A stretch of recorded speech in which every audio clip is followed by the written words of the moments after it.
Irmãos, abramos o livro de Filemon. Filemon não tem capítulos, apenas versos. Iremos do verso 8 até o verso 20. Filemon.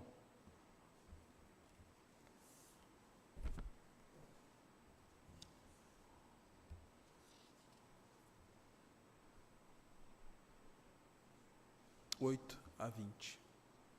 Mesmo assentados, vamos ler juntos esses versos 8 a 20. Leiamos. Paulo intercede em favor de Onésimo. Leiamos.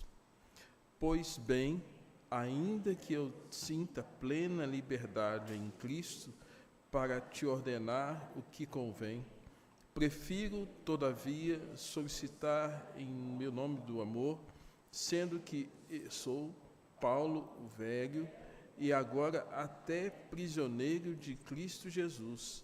Sim, solicito-te em favor de meu filho Onésimo, que gerei entre algemas. Ele antes te foi útil, atualmente, porém, é útil a ti e a mim. Eu te envio de volta em pessoa, quero dizer, o meu próprio coração. Eu queria conservá-lo comigo mesmo, para que, em teu lugar, me servir nas algemas que carrego por causa do Evangelho. Nada, porém, quis fazer sem o teu consentimento, para que a tua bondade não venha a ser como que por obrigação, mas por livre vontade. Pois acredito que ele veio a ser afastado de ti temporariamente, a fim de que o recebas para sempre, não como escravo, antes muito acima de escravo, como irmão caríssimo, especialmente de mim, e com maior razão de ti, quer na carne, quer no Senhor. Se, portanto, me consideras companheiro, recebe-o como se fosse a mim mesmo. E se algum dano te fez ou te se deve alguma coisa, lança-o tudo em minha conta. Eu, Paulo, de próprio punho, o escrevo. Eu pagarei, para não alegar que também tu me deves até a ti mesmo. Sim, irmão, que eu receba de ti no Senhor este benefício. Reanima-me o coração em Cristo. Pai Santo, mais uma vez rogamos a tua bênção para a exposição da tua palavra, para o aprendizado e o crescimento espiritual das nossas vidas. Ó Deus, abra os nossos corações e mentes para receber a palavra do Senhor em nome de Jesus, com perdão dos nossos pecados. Amém. Irmãos, a fala de hoje, o alto valor de um servo de Deus. Olha para o seu lado aí e faz a seguinte pergunta: quanto vale a vida de quem está do seu lado? Olha aí, quanto vale? Quanto vale a vida das pessoas que estão ao seu lado? Dá para mensurar? Não dá, né, Clarice? Não dá para mensurar. Irmãos, então, já partimos pela premissa de que cada um de nós tem um alto valor diante de Deus. Eu não estou falando aqui de uma perspectiva psicológica, estou falando aqui de uma perspectiva bíblica, porque cada um de nós foi comprado com o sangue precioso de Jesus. E o sangue precioso de Jesus nos distingue de qualquer outra pessoa. Por isso que nós somos chamados de comunidade dos santos, dos santificados em Cristo. Então, cada um de nós tem um valor altíssimo diante de Deus. Às vezes estamos vivendo tempos, irmãos, em que estamos depreciando o valor que cada um de nós tem diante de Deus. o valor que cada um tem diante do Altíssimo, do Criador. O servo de Deus, portanto, não é qualquer um. Um servo de Deus não é qualquer pessoa, independente de condição social, independente da idade, independente das influências. Cada servo de Deus tem um valor preciosíssimo diante de Deus. E hoje, visto que nós estamos lidando com um processo de coisificação do ser humano, onde o ser humano está deixando de ser visto como uma pessoa, uma criatura, e sim como uma coisa, e essa coisificação torna esse ser humano mais um objeto do que alguém com uma identidade, com uma história, com uma personalidade, com quereres. Isso tem, lamentavelmente, também chegado aos nossos arraiais, de forma que nós estamos perdendo a noção da preciosidade que cada um de nós tem diante de Deus. E o texto que nós lemos é um texto que nos chama a atenção, até porque se nós não entendemos o valor da preciosidade que cada um de nós tem, nós vamos entrar num processo de maltratarmos uns aos outros. E esse maltratar uns aos outros é o que o apóstolo Paulo diz que ninguém fere a própria carne, ninguém maltrata a própria carne. Há pessoas que estão maltratando aqueles por quem Cristo morreu. E o valor do sangue precioso de Cristo, derramado na cruz, por cada um de nós, irmãos, é altíssimo, então é caríssimo, imensurável. Não dá para compreender a altura, a largura, a profundidade do amor sacrificial de Jesus para com cada um de nós. O livro de Filemão, ele nos chama a atenção, nos seus poucos versos, ao que o apóstolo Paulo quer nos ensinar. Filemão é o destinatário, e a carta foi escrita entre o ano 60 e 62, provavelmente da Turquia. Paulo escreve. Paulo, o autor, ele está escrevendo a carta por conta de uma circunstância inusitada. Um escravo havia fugido. E toda fuga, meus irmãos, é por medo, é por revolta, por rebeldia. E, nesse caso, o escravo, por algum motivo, ele não quis mais estar com seu senhor. Revolta, rebeldia. Porém, algo acontece no meio do caminho. Lembrando, quem foi Filemão? Foi um homem salvo durante o ministério do apóstolo Paulo. Provavelmente em Éfeso. Era um homem rico, abastado, que possuía uma grande casa, ou seja, Filemão era alguém que era possuidor de escravos, e dentre eles esse chamado Onésimo. Quero lembrar que escravidão, naquele tempo, não era por conta da cor da pele. A escravidão era por conta de quem tinha mais, dívidas que eram contraídas, um povo mais forte que dominava outro e tornava os conquistados em escravos. Então, isso advém desde o contexto, praticamente, do Velho Testamento. E se nós observarmos, o Egito, ele foi o grande algoz dos judeus. E no Egito nós temos a figura dos homens de pele brunida, ou pele morena, os negros, que dominavam os judeus, que eram de pele branca e que eram escravos. Então a escravidão não era por conta de cor de pele, naquele contexto. Filemão, então, era um homem que tinha muitas propriedades e tinha muitos escravos. E ele veio a se converter durante o ministério de Paulo. Um homem rico, um homem próspero. Quem foi Onésimo, o escravo? Ele foi um escravo que havia roubado do seu senhor.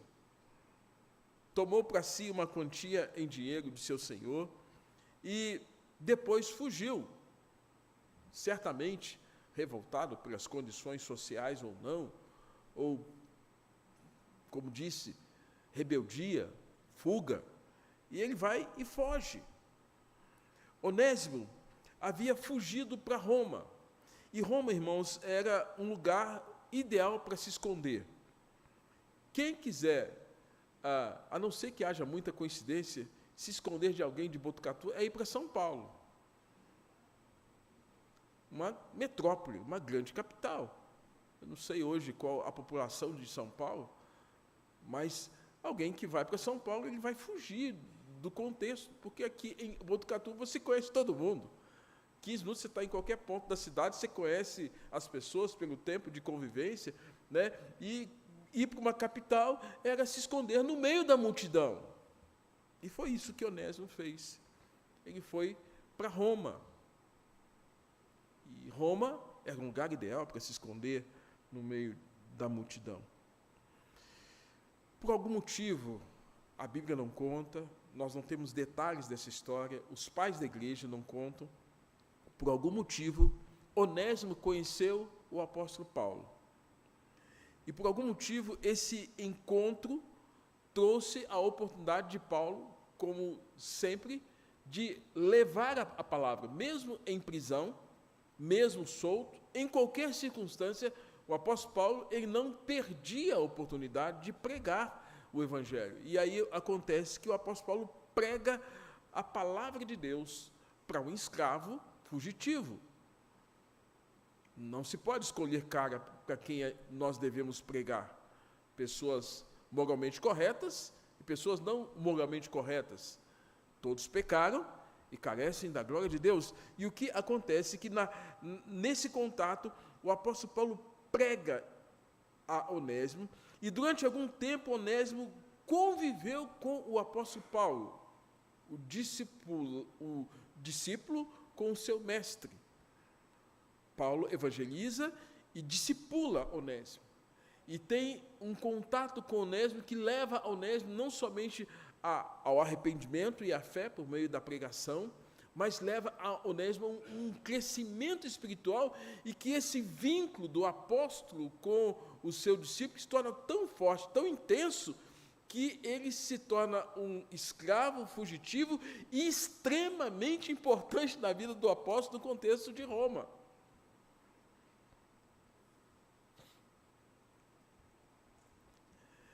Paulo sabia do que havia acontecido com Onésimo, de ter roubado do seu senhor, de ter lesado o seu senhor, de ter infringido a lei do seu senhor. E naquele contexto, irmãos, quem infringia a lei romana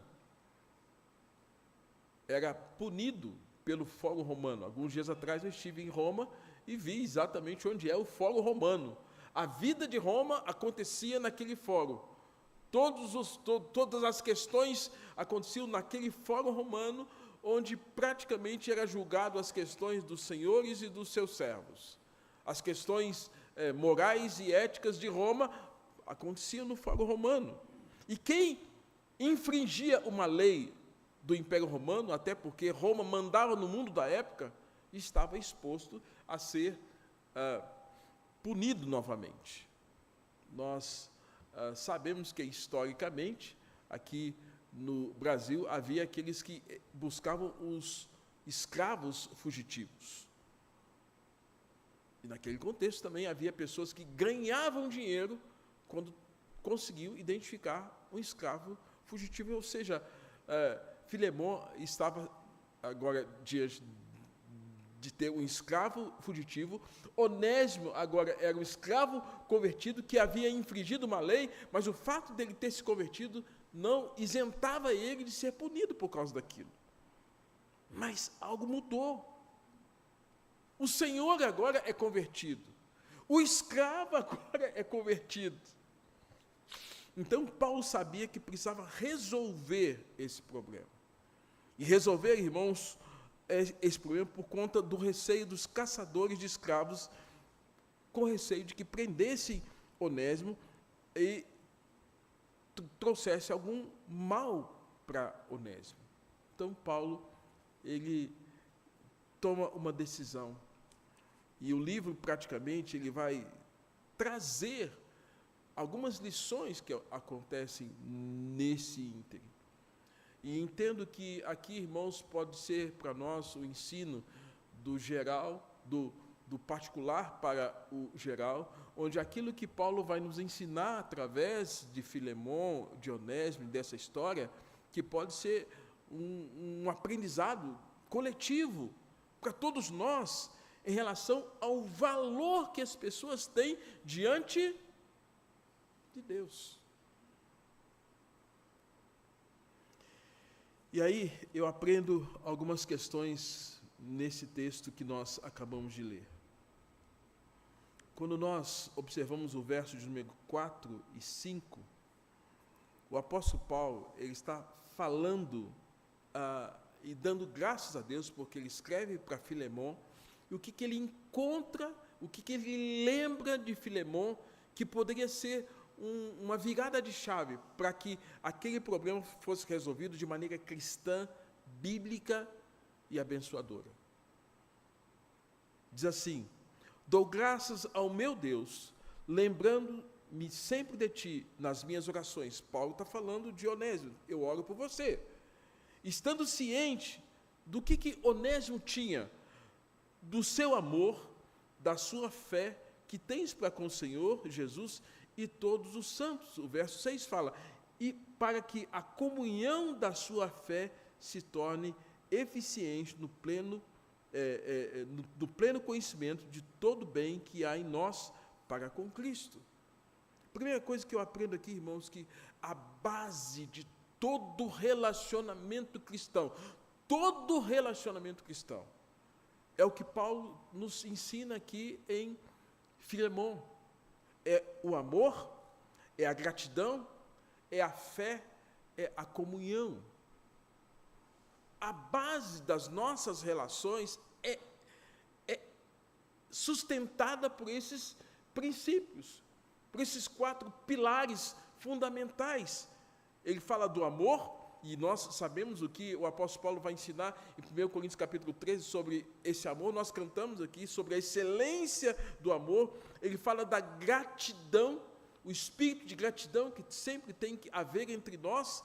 Ele fala da fé como a sustentação da nossa vida espiritual, da fé como um dom de Deus, mas da fé que é um ato de confiança em nosso Deus, e dessa koinonia, koinos, o que é comum, a comunhão. Então, Paulo está apelando a uma coisa que já existia em Filemon. Ele está se apoiando, eu oro a Deus, porque eu sei, Filemon, que você é um homem que ama, que você é um homem que tem gratidão, que você é um homem de fé, e que porque você é um homem que tem uma comunhão plena, e você mantém essa comunhão por causa de Jesus. Então, irmãos, quando nós observamos isso, nós vemos a base. Casamento precisa dessa base. Casamento sem essa base, sem amor, sem gratidão, sem fé, sem comunhão, não se sustenta. A igreja precisa dessa base. Os crentes precisam dessa base. É como se o apóstolo Paulo estivesse apelando a cada um de nós: amem, sejam gratos, exercitem juntos a fé e tenham comunhão, que seja tudo em comum, tal qual nós temos em Atos capítulo 4, na igreja de Atos, porque lá em Atos capítulo 4, versos 32, 33, Lucas fala que havia ali uma só alma e um só coração. Então, é um ensino fundamental para os dias de hoje, até porque a profecia de Jesus diz que no final dos tempos, 2 coisas seriam escassas na vida das pessoas. Escassa é porque falta. Nos últimos dias, nos últimos tempos, o amor de quase todos vai se esfriar. E nos últimos tempos, a fé de quase todos vai se esfriar. Então, isso mostra que Filemão tinha aquilo que era essencial para que ele mantivesse uma comunhão e até um vínculo tão profundo com Paulo, porque Paulo apela por coisas espirituais. Paulo não apela pelo dinheiro. Você é um homem rico, agora libera o moço que era escravo seu. Não, ele apela para um vínculo que tem a ver com o fruto do Espírito. Amor é fruto do Espírito, fraternidade é fruto do Espírito, a fé é um dom que nos leva à salvação. Então, Paulo está apelando a isso. A base do relacionamento possui esses 4 pilares. Segundo, eu aprendo aqui que relacionamentos saudáveis promovem ânimo. E a palavra ânimo vem da palavra ânima, alma, alento, vigor. E Paulo está dizendo aqui para nós, irmãos, que de alguma maneira Filemão poderia, usando esses 4 pilares, animá-lo. Você encontra isso lá no verso 7. No verso 7 ele está dizendo assim: pois, irmão, está falando com Filemão, escrevendo para ele, tive grande alegria e conforto no teu amor, porquanto o coração dos santos tem sido reanimado. Por intermédio de quem? Dele, Filemão. Então, Filemão tinha um histórico de animar as pessoas, trazer ânimo, trazer vigor. Você lembra de um desenho que tinha, não me lembro agora o nome, que tinha um cidadão que tinha uma nuvenzinha assim na cabeça? E ele disse: ó vida, ó céus, ó azar. O Vital lembra daqui, você lembra? Hã? O óleo, ó vida, ó céus, ó... Vê se essa nuvenzinha não está na sua cabeça aí, olha aí, vê se está aí. Irmãos, porque há pessoas que parecem que são assim, ó vida, ó céus, ó que azar. Ao invés de animar a gente, são pessoas o que quê? Puxa para baixo, que trazem desânimo. Desânimo é falta de vigor, é falta de alegria, falta de entusiasmo, falta de alento, falta de esperança. Nós vimos agora, independente de questões políticas, um jovem crente chamado Nicolas. Ele animou tanta gente, né? Reacendeu uma esperança de lutar por justiça. E a igreja que eu era de Belo Horizonte era muito próximo da igreja do pai dele. A igreja do pai dele, de fato, é num contexto de favela de traficantes. E o menino cresceu naquele lugar, e hoje o menino é um gigante. Animou um monte de gente aí com expectativa de confrontar. Não com armas, mas fazer pensar. Animou.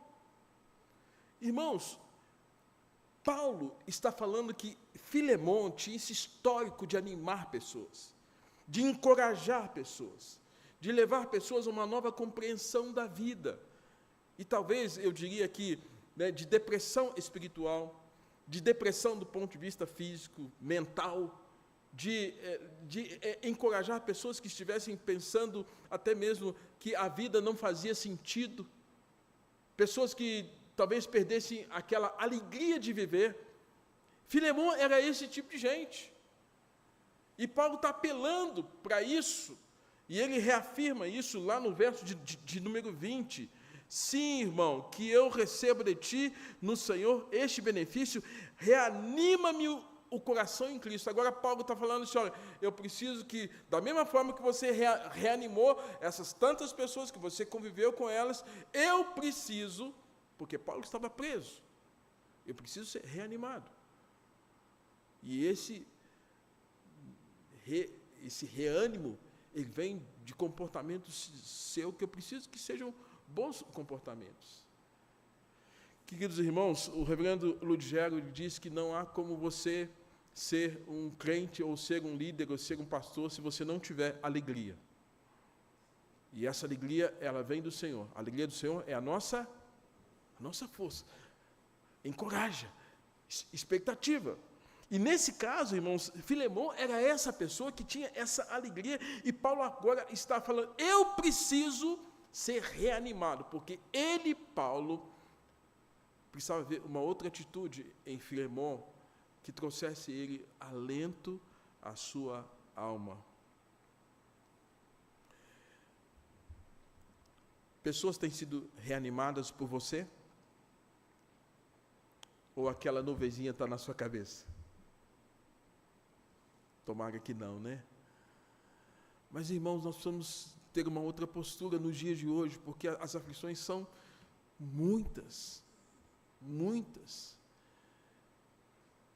E nós precisamos reanimarmos uns aos outros, encorajarmos uns aos outros. E Paulo está apelando para Filemon, exatamente isso. Relacionamentos saudáveis precisam promover ânimo. E me parece que a recíproca era verdadeira, de Paulo para com Filemon, de Filemon para com Paulo. E essa recíproca, esse caminho de duas vias, agora, uma vez que Paulo discipulou Filemon, agora era Filemon que precisava encorajar aquele apóstolo preso, injustiçado por tantas coisas, e precisando ouvir e ver nas atitudes de Filemon uma atitude cristã, bíblica e abençoadora. Eu preciso de ânimo. Eu preciso de ânimo. Terceiro, cada indivíduo possui um grau de importância diante de Deus. Cada indivíduo tem um grau de importância diante de Deus. Quando nós olhamos aqui para essa história, no verso 11, Paulo já fez toda essa construção na relação espiritual e na negociação que ele está fazendo, que é bem emocional, né? Ele não está fazendo nenhum jogo de cena, mas ele está pedindo esse encorajamento, esse reânimo que vinha das atitudes corretas de Filemon. E no verso de número 11, agora ele não está mais falando de Filemon, ele está falando agora de Onésimo, ele está falando do escravo fugitivo. E ele está levando em consideração que Onésimo, agora que havia se convertido, ele já não era mais aquele escravo que era um larápio, que ficava roubando, tirando do outro aquilo que não era dele, tirando do seu senhor aquilo que não era dele. E Onésimo agora era um homem convertido, e pelo tempo de vivência com Paulo, já um homem maduro na fé, um homem saudável na fé. E aí, agora, ele é um cooperador no ministério de Paulo. Então, Paulo vê em Onésimo, esse escravo agora, que é um discípulo de Cristo, um anteparo. Anteparo é isso aqui, um apoio. Ele está vendo em Onésimo alguém que ele pudesse se apoiar. O tempo de convivência de Paulo com Onésimo, irmãos, nós não temos a descrição disso, mas o tempo foi o suficiente para que, de fato, Paulo encontrasse em Onésimo, naquele escravo, alguém que o servia e era bênção na vida dele. E aí, no verso de número 11, ele está falando de Onésimo, ele fala assim, ele antes te foi útil, mas atualmente, porém, é útil para mim. Foi útil para você, agora é útil para mim. O que Paulo quer mostrar? Uma coisa é servir por obrigação. Consegue compreender? Porque para Filemon, Onésimo servia por obrigação. Convertido, Onésimo não servia mais por obrigação, servia por amor. Mas Paulo não deixa de olhar para Onésimo como esse que, nessa transição, nessa transformação, agora o serve. E o serviço de Onésimo era bênção, era, como ele usa era um lenitivo para a sua alma, como ele fala de João Marcos. Traze-me João Marcos, porque ele é como se fosse um lenitivo, ele me acalma, João Marcos me acalma. Mas aqui ele está falando que Onésimo era importante para ele. Onésimo era importantíssimo para ele, agora com uma outra consciência, com outro entendimento. Mas Paulo, irmãos, não deixa de olhar o valor daquele escravo. O valor daquele escravo. Então, cada um de nós tem um grau de importância imensurável diante de Deus. No mundo a gente fala assim, ninguém é insubstitutível. Ou ninguém pode ser substituído. Se alguém deixar de fazer, outro faz. Mas no reino de Deus não é assim. Porque cada um de nós tem um chamado de Deus, cada um de nós tem um propósito pelo qual Deus nos colocou onde Ele quis, na família, na igreja, na sociedade. Então, cada um de nós tem um valor imprescindível diante de Deus, um alto grau de valor. E aí Paulo está mostrando que Onésimo era esse indivíduo que precisava ser visto com outros olhos por Filemão. Não mais um escravo que fazia por obrigação, mas um homem de coração transformado que fazia por amor. E quarto e último, para encerrarmos, eu aprendo nesse texto que o alto valor de um servo, além de nos ensinar que a base do relacionamento possui pilares importantes, além desses relacionamentos saudáveis terem essa promoção de ânimo, de cada um ter o seu valor, me ensina também que a valorização passa pela cruz. A valorização passa pela cruz. Aí o apóstolo Paulo, ele vai nos ensinar, a partir do verso 13, o seguinte, eu vou ler o texto. Eu queria conservá-lo comigo mesmo, para que em teu lugar me servir nas algemas que carrego por causa do Evangelho. Paulo estava preso. Nada, porém, quis fazer sem o seu consentimento, para que a tua bondade não venha a ser como que por obrigação, mas por livre vontade. Pois acredito que ele veio a ser afastado de ti temporariamente, a fim de que o recebas para sempre, não como escravo, antes como muito acima de escravo, como irmão caríssimo, especialmente de mim, e com maior razão de ti, quer na carne, quer no Senhor.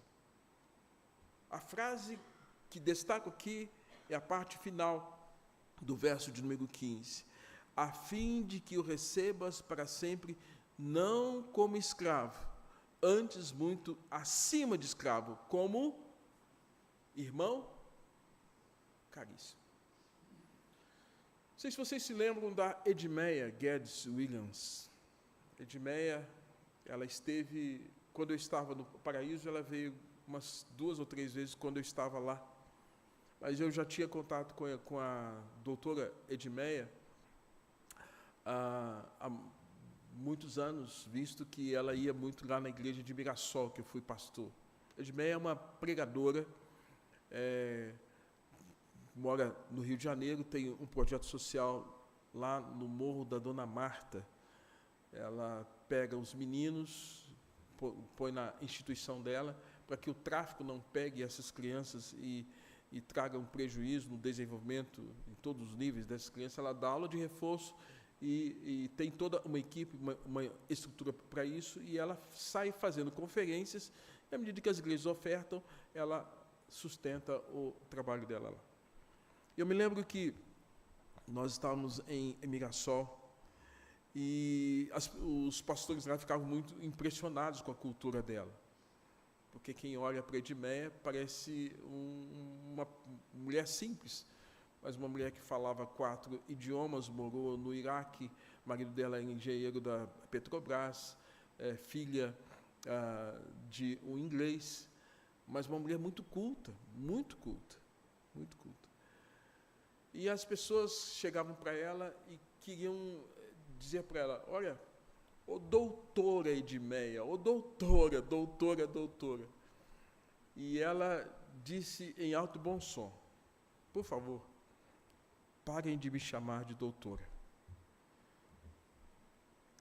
Me chamem de irmã. Custou muito caro eu me tornar uma irmã em Cristo. Me custou muito caro. Então, o título de doutor não serve para mim. Irmãos, eu não esqueço disso. Então, ela prefere ser chamada de irmã Edmeia. Com toda a cultura, 4 línguas, vai fazer conferência nos Estados Unidos, Canadá, Israel, tem contato com Hernandes, com Jeremias de Belo Horizonte, e, enfim, roda o Brasil, principalmente nas igrejas presbiterianas. Parece-me, irmãos, que Paulo está querendo mostrar isso, para que, no retorno de Onésimo, Filemon tivesse um outro olhar, a fim de que o recebas para sempre, não como um doulos, não como um escravo, antes muito acima de escravo. E aí o apóstolo Paulo vai dizer: como irmão caríssimo, especialmente de mim, e como é a razão de ti, que quer na carne, quer no Senhor. Ou seja, o apóstolo Paulo está mudando uma concepção, e eu falo que nós cristãos, nós temos uma cosmovisão diferente do mundo. A nossa visão de vida passa pelo prisma das Escrituras. Então, a nossa cosmovisão, a nossa visão de existência, ela tem que passar pela palavra, em todos os aspectos. A hora que nós tiramos a palavra, a nossa visão vai estar distorcida. Por isso que tudo, educação, política, bem como família, casamento, trabalho, tem que passar por uma cosmovisão bíblica. A música tem que passar. E se você não passar por essa cosmovisão bíblica, aí você vai entender o que o apóstolo Paulo está dizendo lá em Romanos capítulo 12. E não vos conformeis com este aions, século, porque você vai tomar uma forma de uma cosmovisão não cristã, pagã, demoníaca, perversa, egoísta, egocêntrica, secularizada. Então, a nossa cosmovisão, ela passa pela cruz. A sua cosmovisão de vida, de casamento, de relacionamento, de dinheiro, tem que passar pela cruz, tem que passar pelo Evangelho. E o que Paulo está apelando aqui é que Filemon tivesse essa cosmovisão que passasse pela cruz. Olha, agora você não deve olhar mais para Onésimo como se fosse um escravo. Você precisa olhar para ele como aí a expressão em grego é adelphos. Você precisa olhar para ele como irmão. Irmão, aí Paulo usa um adjetivo, caríssimo. Caríssimo, especialmente para mim. Irmãos, Paulo quer evitar com isso que Filemon haja com rispidez, com grosseria, com maldade, com agressividade, com desdém, mas com dignidade, que faz parte do reino de Deus, aqueles que têm essa cosmovisão, que passa pelo prisma da cruz, que passa pelo prisma do Evangelho, como nós temos que nos ver, como que nós temos que nos enxergar. E aí, nisso, ele repete a expressão no final do verso 20, quando ele pede que essas atitudes de Filemon trouxessem ânimo para a vida dele. Sim, irmão, que eu receba de ti no Senhor este benefício.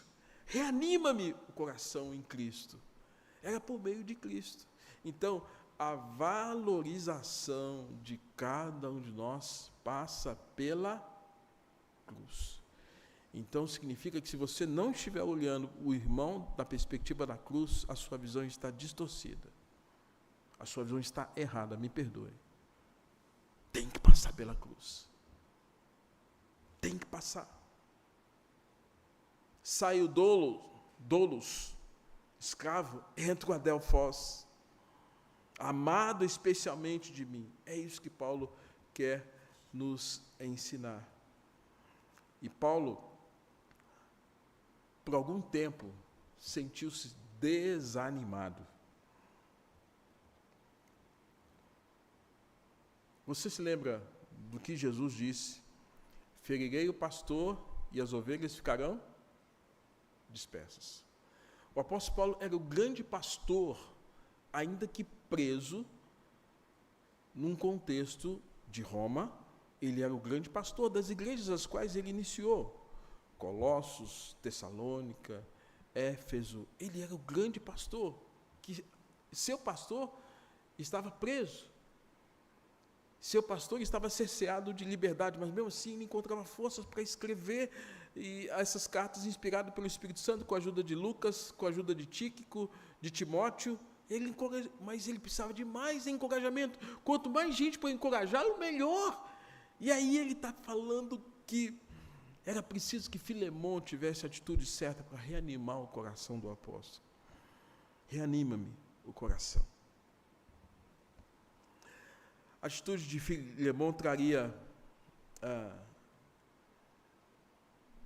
grandes benefícios naquela ocasião.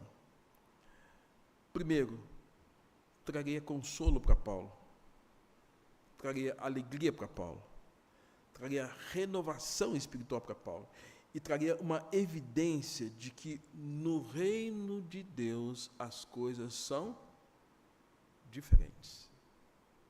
Por causa da cruz, por causa do Evangelho. Então, irmãos, concluo. Em tempos de relacionamentos frágeis, nós precisamos olhar para essa história e considerar as instruções implícitas no que o apóstolo Paulo está nos ensinando.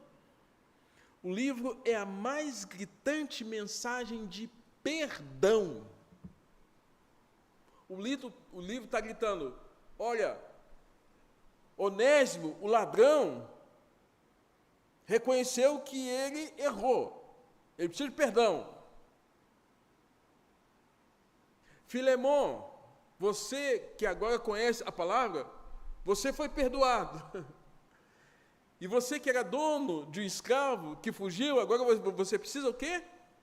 Perdoar. Então o livro, irmãos, está gritando para nós que perdão é o caminho. Que perdão é o caminho para relacionamentos abençoadores. Então, esses aspectos aqui nos ensinam tremendamente. Perdão de Deus com os três. Com Paulo, pelo que Paulo foi. Com Filemon, pelo que Filemon foi.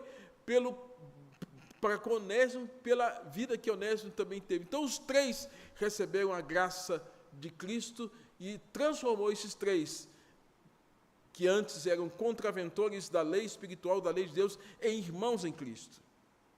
E agora de Filemon para com Onésimo, porque era um escravo fugitivo. De Onésimo para com seu senhor, num pedido de perdão, porque ele infringiu uma lei e lesou o seu senhor, roubando-lhe aquilo que não lhe pertencia.